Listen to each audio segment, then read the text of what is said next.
entrava, não era uma garagem, né? Era um galpão, né? Na Lapa. Era um galpão no subsolo. Isso. Na verdade, Em ele cima era tinha uma alguma garagem de um outro salão, é. que era no térreo, e a gente transformou na nossa igreja. Marco Aurélio 496. Exatamente. Isso foi 2000, Vilela. 2000 a 2003 a gente ficou junto. É ali. mesmo? É. Caramba, e era muito... Pra quem não sabe, o Vilela já frequentou a igreja. Já falei aqui. Eu era o pastor dele aqui. Grande pastor. E eu ia lá... Você já falou aqui?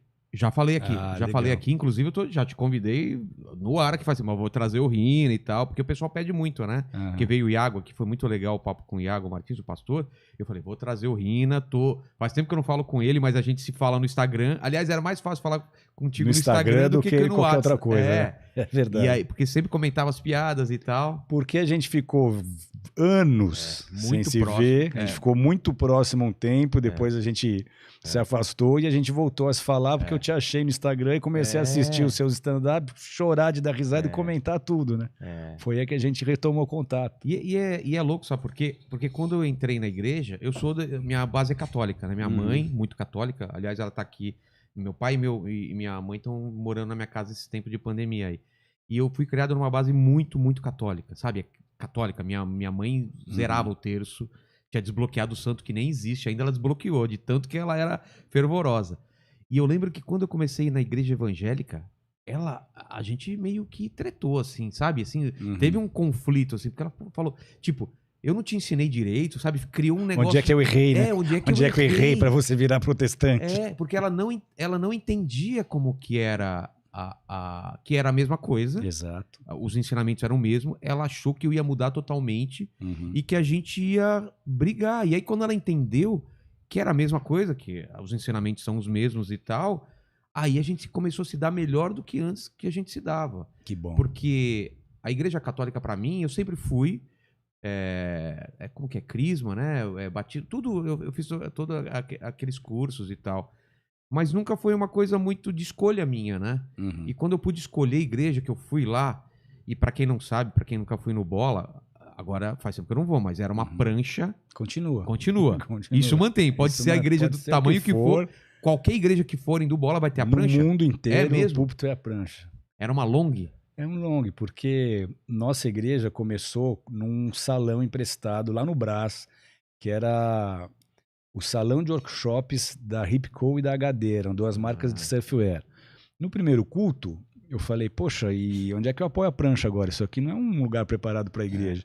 E tinha um longboard esticado lá, a gente botou as cadeiras de um lado, cadeira de outro, botou o púlpito ali e ficou. Virou uma... Virou e hoje marca... em qualquer lugar, você chega no Japão, na Califórnia, no Havaí, onde você for, o púlpito é uma prancha. Ainda bem que não foi num lugar de skate, senão ia ser difícil um púlpito com... Pequenininho, né, cara? Né? Que a Bíblia não ia nem caber direito ali. E é engraçado porque isso chamava muito atenção, né? Chamava atenção e meio que na época era uma igreja muito de jovens e eu acho que ficou com essa marca, assim, a igreja dos jovens, dos surfistas, dos skatistas, ela quebrou, do esporte, ela né? quebrou muitos paradigmas e ela começou a atrair um público alternativo.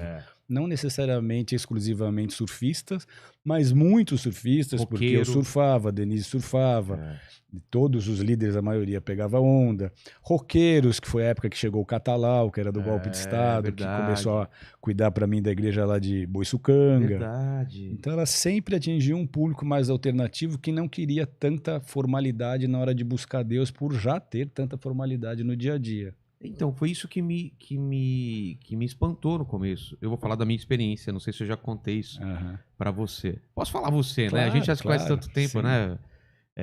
Fica à vontade. E a minha primeira... A minha ex-mulher, na época, a Helena, ela me levou lá porque o pessoal da minha academia ia pra lá.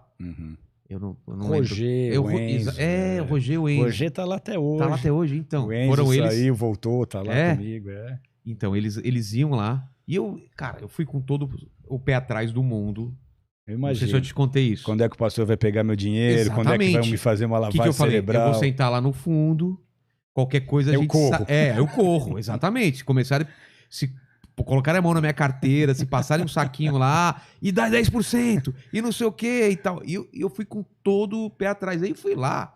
Aí fui vendo que parecia uma reunião de amigos, Tinha a palavra, aquela coisa que eu lembrava de quando era criança, da pregação e tudo. Tinha a música. A música era uma coisa que eu sentia muito falta na igreja católica, que era aqueles cantos e tal. E aí eu via que tinha bateria, tinha guitarra, tinha não sei o quê.